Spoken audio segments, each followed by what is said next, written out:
tradição, comunhão, alegria, palavra que ensina a amar. É Deus sempre conosco, de dia, de noite, disposto a andar. É Deus sempre conosco, de dia, de noite, disposto a andar. Escola dominical, na vida é presente, é tradição, compromisso, é alegria da gente.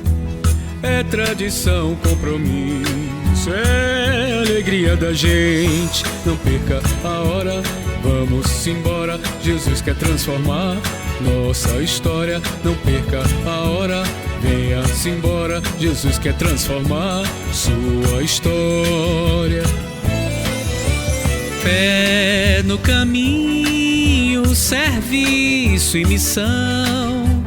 Quero aprender com seus passos, ser sal, ser luz no mundão. É Deus sempre conosco, de dia, de noite, disposto a andar.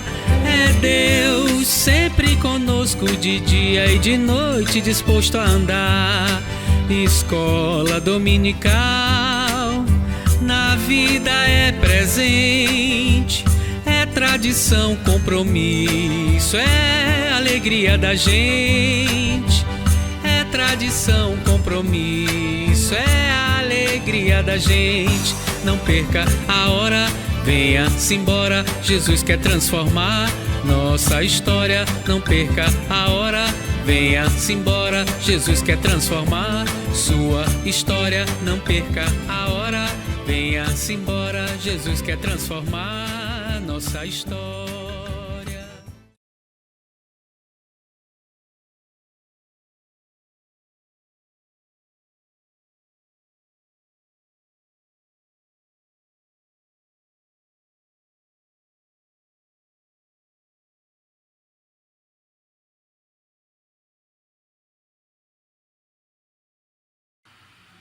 Olá, meu nome é Bruno Miranda, vamos a mais uma Escola Bíblica Dominical. É o último vídeo sobre o assunto o Evangelho de Cristo na vida. O enfoque de hoje será a eternidade, o mundo que virá. Busquemos a Deus em oração. Senhor Deus e Pai Eterno, maravilhoso e santo, nos ajuda na nossa caminhada de peregrinação, nossa terra, aqui na nossa cidade. Estamos imensamente gratos pelo Teu sacrifício que nos traz a vida. Aguardamos ansiosamente a Sua volta e a nossa ida à cidade celestial. Em nome de Jesus. Amém. Antes de focarmos no assunto de hoje, vamos revisar rapidamente a Escola Bíblica Dominical anterior.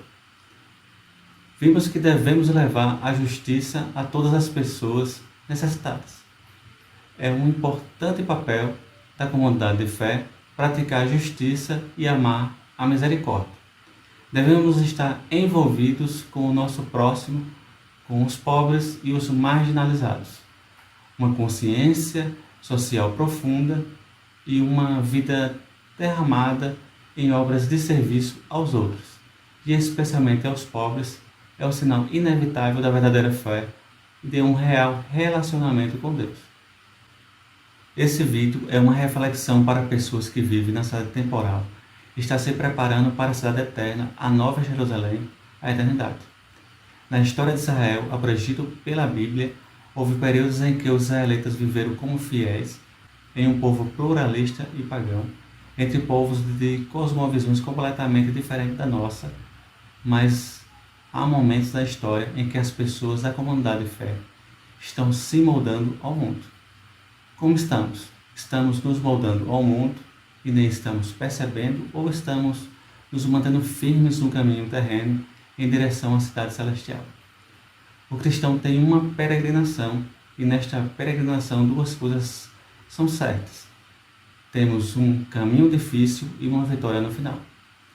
Mas antes da vitória, há maneiras pelas quais os cristãos podem viver em uma cultura dominante e incrédula. Vamos ver algumas atitudes para refletirmos se os cristãos podem estar tendo ou não em relação ao mundo que vivemos. A primeira atitude que os cristãos podem ter é, infelizmente, assimilar a cidade. Os cristãos simplesmente não resistem e assim adotam os valores e a cosmovisão da cultura pagã. A meta parece que é apenas se misturar e perder qualquer identidade distinta. Juízes nos dá exemplos disso. Na época de Salomão, os israelitas estavam tão adequados à cultura filisteia que estavam a apenas uma geração de perderem toda a identidade cristã. A segunda atitude que os cristãos podem ter, embora não poderiam ter, é refletir a cidade.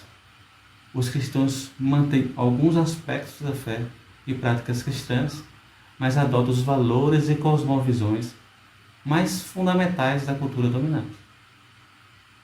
A fé se restringe aos cultos dominantes e não define de fato seu modo de viver. Seu estilo de vida não é, em essência, nem um pouco diferente do estilo de vida dos que estão ao nosso redor. Assim, eles são somente um subconjunto da cultura dominante e não influencia em praticamente nada as pessoas a virem a Cristo. A terceira atitude que os cristãos podem ter é desprezar a cidade, ou seja, os cristãos podem reagir à cultura prevalecente com superioridade e hostilidade, e assim se sentem contaminados de alguma forma pela presença das escolas, do entretenimento, da política e das artes seculares. Alguns adotam uma abordagem mais passiva e se afastam de qualquer intenção real, apenas denunciando e lamentando a decadência moral. O Salmo 137 nos oferece uma descrição de pessoas que estão mais indignadas do que arrependidas, em relação à sua situação de impotência. A quarta atitude que os cristãos podem ter é ignorar a cidade. Os cristãos reagem não com pessimismo demais, mas sim com otimismo demais, no sentido de que eles esperam por uma intervenção miraculosa e arrebatadora da parte de Deus, que convencerá muitos ou a maioria e transformará poderosamente a cultura. Por isso, em vez de se envolverem de forma profunda com a sociedade e com as pessoas ao redor, trabalhando com os outros para ajudar com as suas dificuldades e os problemas, os cristãos se concentram em editar a igreja e os seus próprios números e tempo integral. Eles são pressionados para entrar no ministério, mas não para se tornarem dramaturgos, artistas, políticos, advogados ou empresários. Eles somente estão de passagem e não se envolvem. E a última atitude que os cristãos podem ter é amar a caridade. Os cristãos devem se envolver com a cultura dominante, mas para revelar a singularidade dos valores do reino cristão. A cultura dominante tem um modo de tratar tudo diferente dos cristãos. O modo como tratamos e entendemos dinheiro, relacionamento, vida humana é diferente. Os cristãos têm que ser verdadeiramente habitantes da cidade, mas não buscam o poder ou a aprovação da cultura dominante, mas transformam-la. Mostramos ao mundo um modo alternativo de vida e de ser uma comunidade humana. Precisamos estar atuando ativamente em servir aqueles que nos cercam em ações de misericórdia e justiça. Mas como estamos vendo, os cristãos muitas vezes se adaptam ao mundo, e o resultado não é dos melhores. A Bíblia faz denúncias de muitas cidades como lugares de violência, opressão e incredulidade. Os profetas especialmente denunciam a vida urbana de Israel, como por exemplo em Miqueias capítulo 3, versículo 9 a 11, o texto nos diz: Ouve agora isto, chefes da casa de Jacó, e vos, governadores da casa de Israel, que odeias a justiça e pervertes tudo o que é justo, edificando Sião com sangue e Jerusalém com mal. Os seus chefes dão as sentenças por suborno, os seus sacerdotes ensinam por interesse, e os seus profetas adivinham por dinheiro, e ainda se apoiam no Senhor, dizendo: o Senhor está no nosso meio, por isso nenhum mal nos sobrevirá. Incrível este texto, parece que fala dos nossos dias. Não se refere inicialmente a este tempo, mas é útil para nós também. Entenda que é somente pelo fato de que a Bíblia pressupor que a cidade é algo bom, algo criado por Deus, que as denúncias são tão veementes. A atitude da Bíblia nunca é: isto é uma cidade, o que você esperava. A atitude da Bíblia é: as cidades não deveriam ser desse modo. As cidades agora sofrem os efeitos destrutivos do pecado, exatamente como as famílias e as igrejas. No entanto, nós não descartamos a vida familiar, mas buscamos restaurá-la e renová-la pela graça de Deus. Essa mesma atitude deve ser adotada a respeito das cidades. Mas qual a importância das cidades? Na Escritura, já no início do Gênesis, podemos perceber que Deus ordena a Adão e Eva dominem sobre a terra, que façam frutificar as riquezas que Deus colocou na natureza, que inclui a natureza humana na criação. Este é um chamado para que nos dediquemos às artes, à ciência, ao empreendedorismo, à política, à vida familiar. Mas Adão e Eva logo falharam na comissão de serem servos de Deus e cultivarem a criação sob o senhorio dele. Quando Deus estabelece os israelitas em Canaã, ele ordena que construam cidades de refúgio para onde poderiam fugir quem tivesse matado alguém sem intenção. Elas serão locais de refúgio contra o vingador da vítima, a fim de que alguém acusado de assassinato não morra antes de apresentar-se para julgamento perante a comunidade. Isso está em Números, capítulo 35, e versículos 11 e 12. Deus ordena a construção das cidades, pois cidades com muros e com uma população reunida podem proteger um homem acusado e lhe fornecer um julgamento de um modo que áreas rurais não podem. Ou seja, em uma cidade, o devido processo legal tem que acontecer. Jesus nos chama, em Mateus capítulo 5, versículo 14, a ser uma cidade construída sobre o monte. Ou seja, Jesus chama seus discípulos para que sejam a alternativa urbana de Deus, para construirmos uma cidade que é visível a todos. Tim Keller nos conta que a história bíblica começa em um jardim e termina em uma cidade. No ápice da redenção, Deus nos mostra a Nova Jerusalém. E no meio desta cidade está a árvore da vida que primeiro vemos em Gênesis. O que a árvore da vida está fazendo no meio da cidade? A presença da árvore da vida indica que a Nova Jerusalém é o que o Éden deveria ter se tornado. Essa cidade é o cumprimento do paraíso, o mundo que Adão deveria ter construído, mas que só foi alcançado por meio do segundo Adão, que é Jesus Cristo. Em Isaías capítulo 60 é descrito a cidade de Deus da seguinte forma. Vamos ler alguns versículos, começando do versículo 11. As tuas portas estarão sempre abertas, não se fecharão de dia nem de noite, para que as riquezas das nações sejam trazidas a ti e os teus reis sejam conduzidos com elas. Toda a riqueza de todas as nações está fluindo para a Nova Jerusalém, para a honra e glória do Senhor. Mas veja, não é qualquer riqueza. Cada nação está trazendo a sua própria riqueza. Cada rei de cada nação está levando os produtos culturais desse povo particular à cidade eterna. Isso inclui, por exemplo, os navios de Tarsis e os cedros de Líbano. Assim, o versículo 13 diz: a glória do Líbano virá a ti. O pinheiro, o cipreste e o zimbro virão juntos para enfeitar o lugar do meu santuário, e farei com que o lugar em que pisar os meus pés será glorioso. Isto é muito surpreendente, os navios de Tarsis e os cedros do Líbano sendo levados para a nova cidade, a cidade de Deus.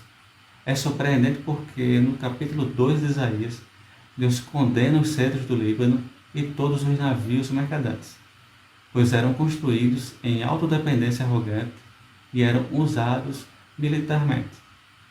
E, no entanto, vemos agora que esses navios, vindo e se tornando parte da cidade eterna, o que significa?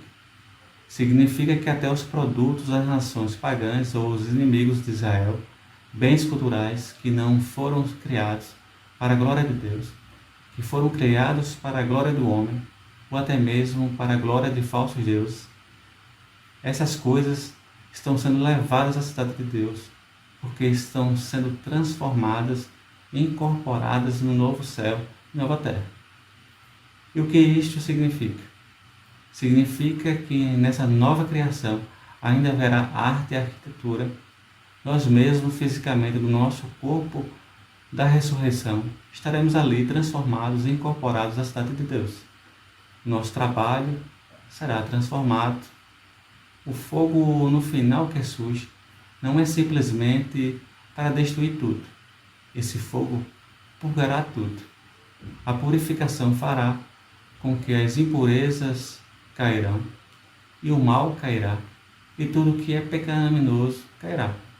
E somente o bem, o puro e santo permanecerá, e tornará parte da cidade de Deus. A segunda realidade é a visão do Shalom restaurado. Teremos vida plena em Cristo. O versículo 18 nos diz: não se ouvirá mais falar de violência na tua terra, de desolação ou destruição no teu território, mas chamarás os teus muros salvação e as tuas portas louvor. Isso significa que os seres humanos, e especialmente os relacionamentos humanos, serão curados. Na Nova Jerusalém não haverá mais nenhuma violência, nenhuma tristeza ou guerra. Tudo isso desaparecerá. E não teremos apenas uma cultura renovada aqui, mas uma nova comunidade. Famílias reunidas, relacionamentos restaurados. Cada raça está levando os seus próprios produtos culturais à cidade. Sabe o que significa? Significa que a comunidade que sempre desejamos será nossa. Ela fará parte da cidade eterna. E em terceiro lugar, teremos uma visão da intimidade espiritual extraordinária. Nos versículos 19 e 20, vemos que o sol não te servirá mais para a luz do dia, nem a lua te iluminará com o seu resplendor, mas o Senhor será a tua luz para sempre, e o teu Deus será a tua glória. O teu sol nunca mais se porá, nem a tua lua minguará, porque o Senhor será a tua luz para sempre, e os seus dias de luto terminarão. O Cordeiro será a nossa luz. Apocalipse 21 e 22 diz coisas semelhantes. Toda a cidade está cheia com a glória Shekinah de Deus. Essa é a glória da presença imediata de Deus. No tabernáculo e templos antigos, essa glória estava atrás do véu, estava no Santo dos Santos, estava longe de nós porque era fatal. Mas aqui tudo isso mudou. Agora fomos purificados, agora fomos tornados santos e firmados num relacionamento com Deus, por meio da justiça e do sacrifício de Deus. Temos a presença imediata de Deus, podemos desfrutar desta presença e, quer você saiba disso ou não, essa glória foi um anseio mais profundo do seu coração. E esse anseio vem sendo frustrado até agora, mas na cidade eterna, ele é nosso. A presença de Deus, que dá vida, que traz intimidade, que cria alegria, será o próprio ar que respiramos. Assim, aqui temos a visão de um mundo completamente restaurado. A nossa alienação do mundo é afastada. E finalmente temos uma cultura completamente renovados e que glorificam a Deus. Você sabe por quê? Porque a cruz se tornou a árvore da morte para Jesus. Podemos ter árvore da vida. Assim o Evangelho transformou o coração, a comunidade, o mundo. Essa é a visão que nos leva a agir. É a história da redenção. Agora estamos no nosso capítulo particular. Estamos buscando transformar corações, comunidades e o mundo. mas também temos que esperar o último capítulo. E quando chegarmos lá, descobriremos que tudo que já aconteceu na história foi somente a capa e a folha de rosto. Lá será a grande história, uma história que ninguém ainda leu, que dura para sempre. Nesses capítulos da eternidade, não se comparam com a nossa vida que vivemos agora. Amém? Termino com algo que Calvino disse certa vez com relação à vida que virá na cidade celestial. Ainda que Cristo, o sol da justiça, depois de vencer a morte, a luzir através do Evangelho com Paulo, o testifica, a vida nos iluminou, onde também crendo se diz que passamos a morte para a vida. Já não somos peregrinos e forasteiros, mas antes concidadãos dos santos e membros da família de Deus, de sorte que nada falte à plena felicidade. Por essa razão, o próprio Paulo diz em outro lugar que já morremos e nossa vida está escondida com Cristo de Deus. E quando Ele próprio, que é nossa vida, se manifestar, então também nos manifestaremos com Ele em glória. Amém.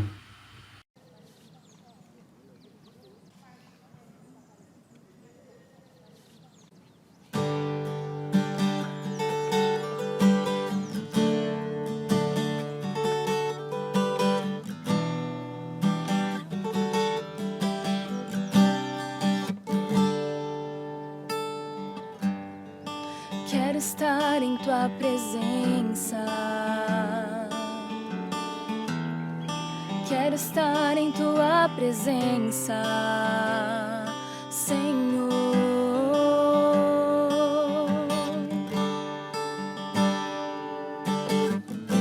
Se tocado eu for por tua misericórdia,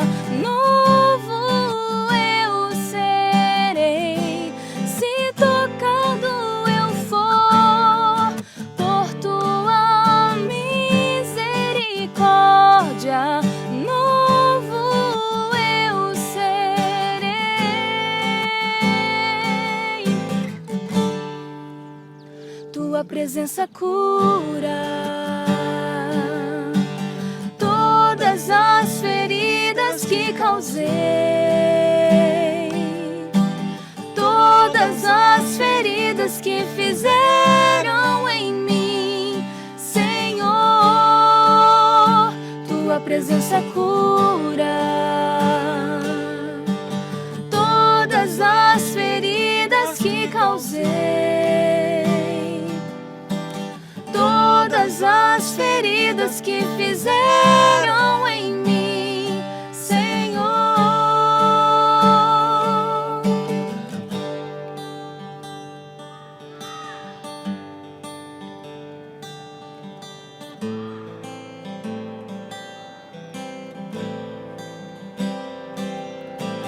Eu confio, sim, eu creio, eu espero, eu te amo, pois tua misericórdia recria o meu viver.